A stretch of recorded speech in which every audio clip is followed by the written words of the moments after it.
Packers, Bears, the other Saturday night game. I think this game's on Prime as well, which is, they got the juicy matchup.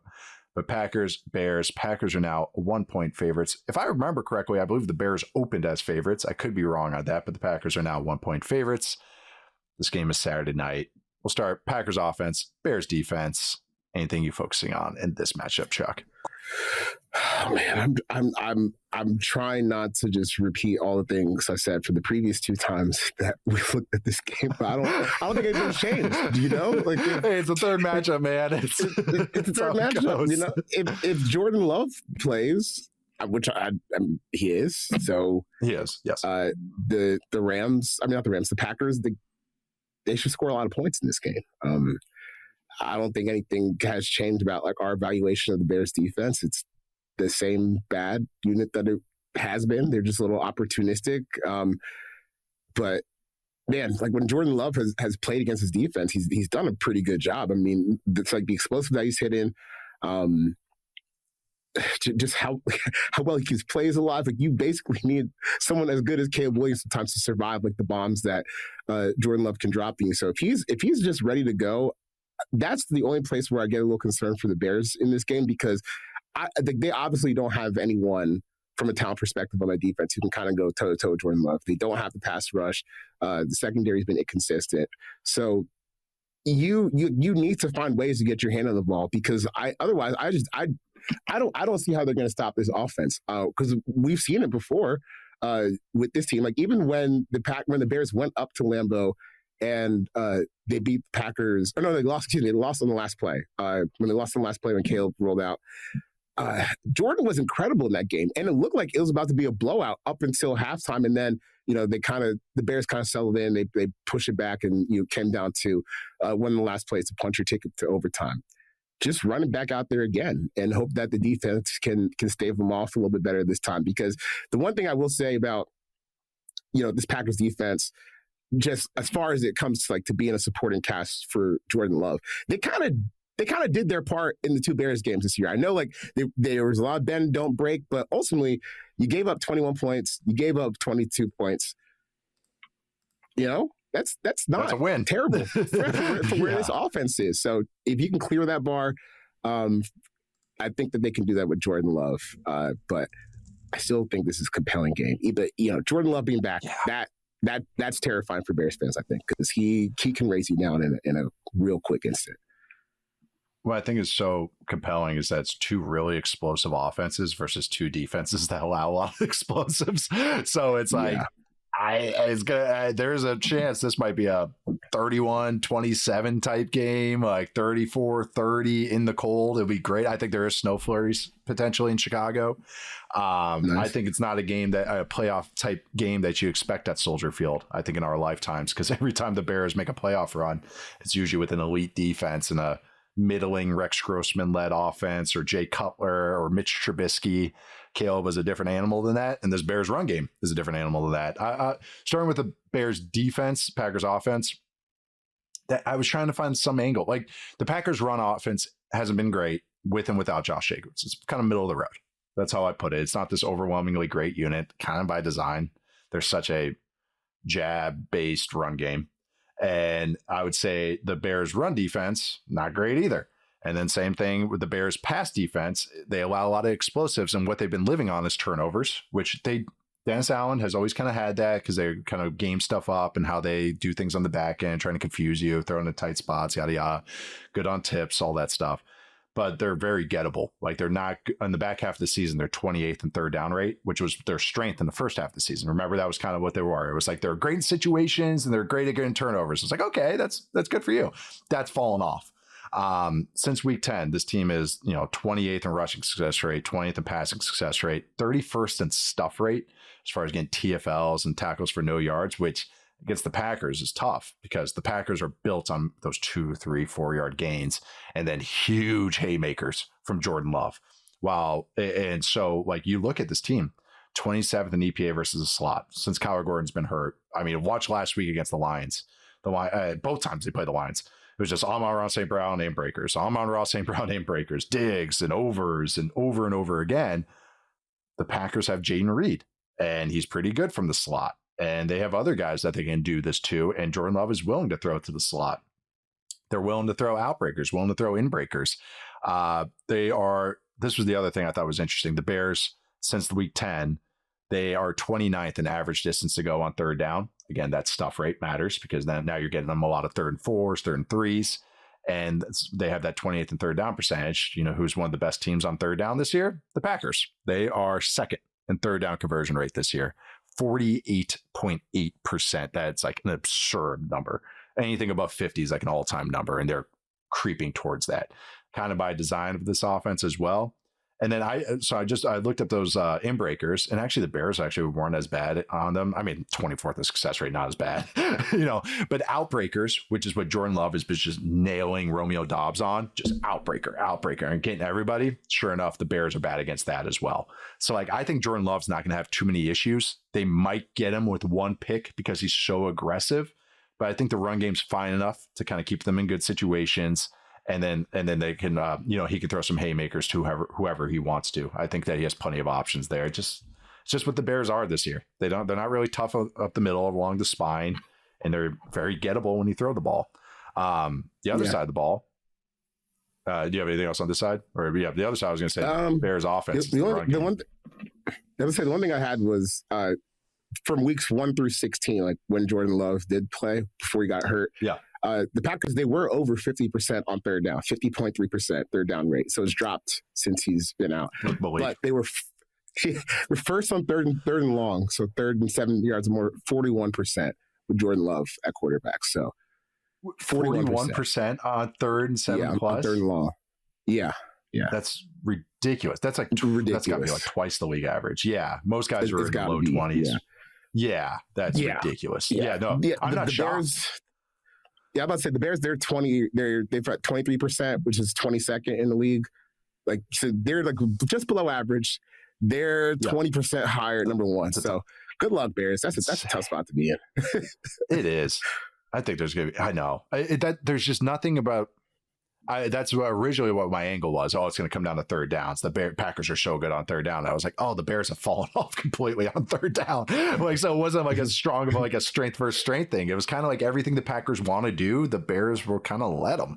Attacking linebackers, attacking the slot. The Packers have answers for that. Outbreakers, there's Dobbs. So the other side of the ball, I mean, the Bears run game is top 2, top 3, however you want to look at it. Full season splits, super explosive, successful as well as far as efficiency wise. And then I think the Packers defense is, completely fallen off a cliff in the back half of the season. From weeks 9 through 17, I dropped out week 18 because Clayton Tune's your starting quarterback. That wouldn't inspire me either. They're 25th in EPA per play over that time period. 17th against the run, but 29th against the pass. Bottom 10 in success rate.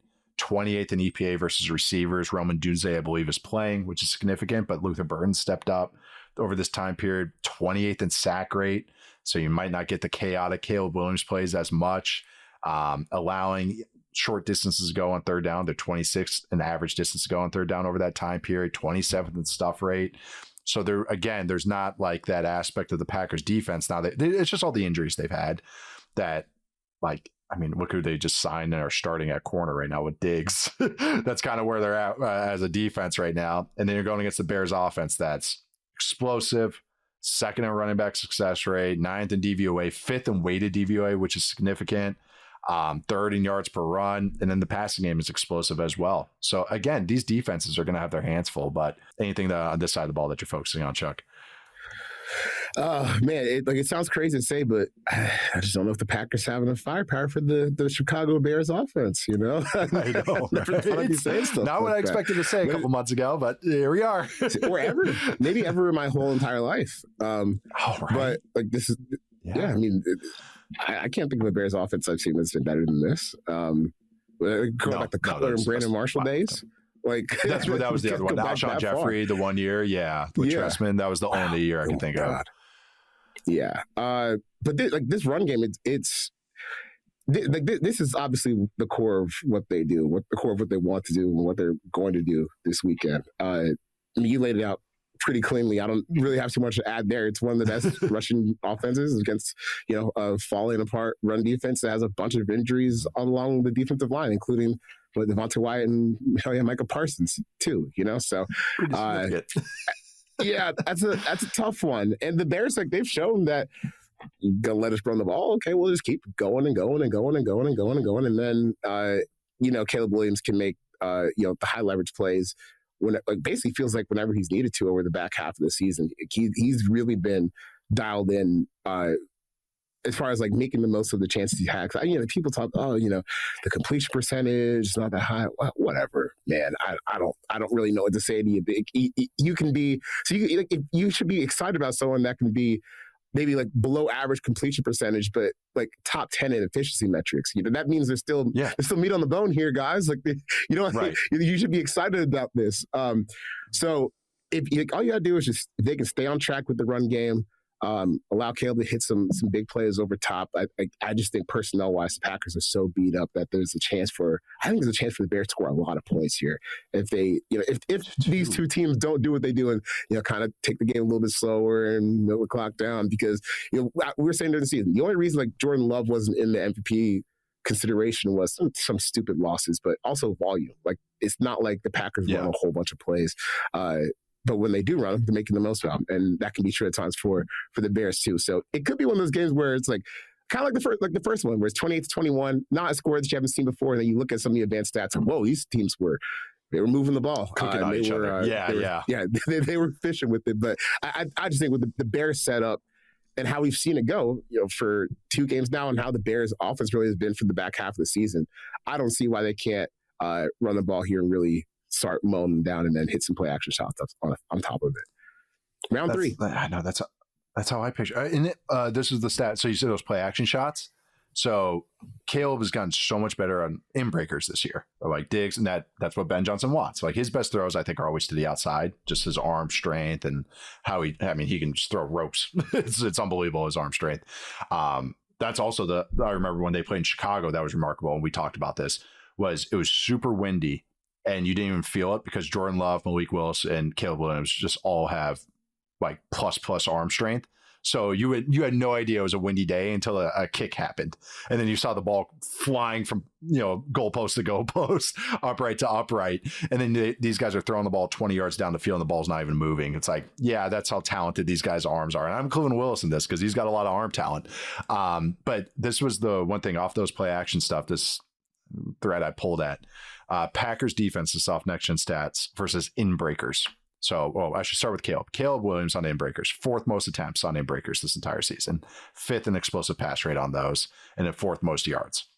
Success rate wise, kind of middle of the pack, kind of what you're speaking to. The completion rate, I try to think of some baseball stats with this, where it's I don't need to look at completion rate. I just need to look at success rate, because success rate's going to tell me completion rate, if that makes sense.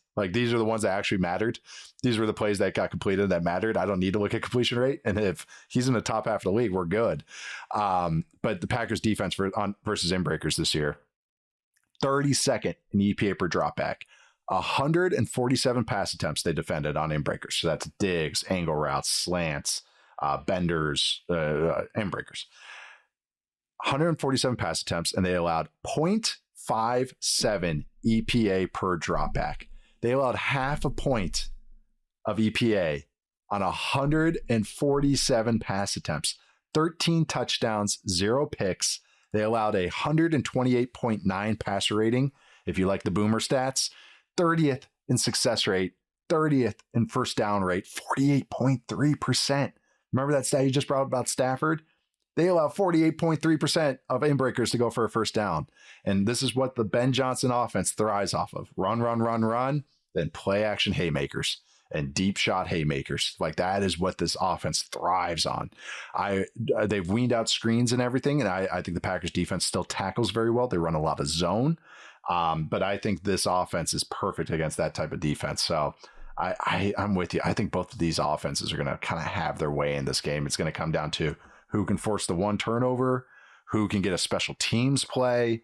That to me, I feel this is just going to go back and forth. Or like you said, I loved your kind of the 28-21 or whatever that game was. That's how I'm kind of picturing this game as well. But yeah, predictions. Again, the Packers are 1-point favorites at Soldier Field. Gotta stick with my bracket. I'm rolling with the Bears. To get a big win over the Packers. I am. I thought you were starting to lean towards Green Bay. I actually thought you were going Green Bay on this. I do think that Jordan Love, like, he can obviously take over this game and win. But I also feel the same way about that Bears offense. It just seems like such a clean matchup from them. We've seen them do it twice, albeit Jordan Love didn't finish the last game, but still. Like, we know their ability to run the ball in this defense is bona fide. So, yeah, I'm taking the Bears. I'm taking Caleb Williams, and I'm going to embrace the pain of being a Chicago sports fan for precisely one day and not a second longer. You got family tied there, don't you? I do. My dad's a Bears fan. Yeah, my dad's a Bears fan. Yeah, he's been, hey, my got a quarterback. It's not what you were saying last year, but okay. I know you hated him.